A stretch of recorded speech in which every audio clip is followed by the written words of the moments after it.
Wasizotya bosi. Bulungi sebo wasizotya. Bulungi. Amaso kamente. Ente njadi kama ngojire. Yadi kama saa imeka. Ngojire bulide rodi kamanga ndikamanga ngojire. Mami yampa gundi betu lero.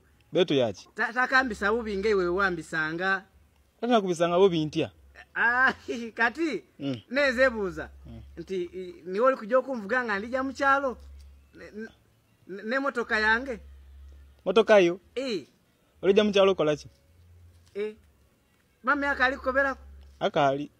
Mami akujja kungulira motoka. Anti wowe ovaawo. Fulmot gate ngegalawo. Ngandeta ate wankuba mbo mugonde buli kyana nkobanga. Kati wolvaawo oti nojoti ngakwati dajo nabeku kole yasoka kunkoba mbido okuba omuso taimuna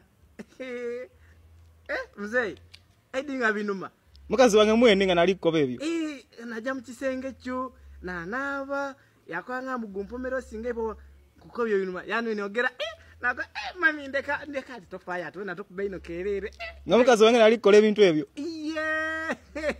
nkobera bulungi rasoka Nase naiti diwe bitandika. Yakati tofa njya kwegesa mpola. Ayi baba lero era nkoba no kubanti wali jaja sawe imeka. Kwa yanko mbaye chama cha abantu batya. Chama cha abantu babiri katinze. Olokuba ntinzira tidi kuvuga motoka. Nakoba ntingejo jovuga motoka kankuwaire ku ayi mama yali yandobero okukuwaira ku. Oba nebuzanga omuntu anfa kwati. Okumbuliriza ati olijali ku mulimo. Ngati kumbe ngoba kumukazi wange. Ati mwene ni yankuba ati yasubiza okungulya motoka. Aye mzee. Edi gosinga chintu kyala ndi kwe woina numbaye katinze mukazi yankuba mbunkusinga byona. Gumpomera. Seta kumba leyo idawa neno binkobere bulungi. Ati mzee ni kwenda aja kutwala ante kunankani. Ide no bimpaire bulungi ngoli wano. Leka nsoke ngemente ne kutwira.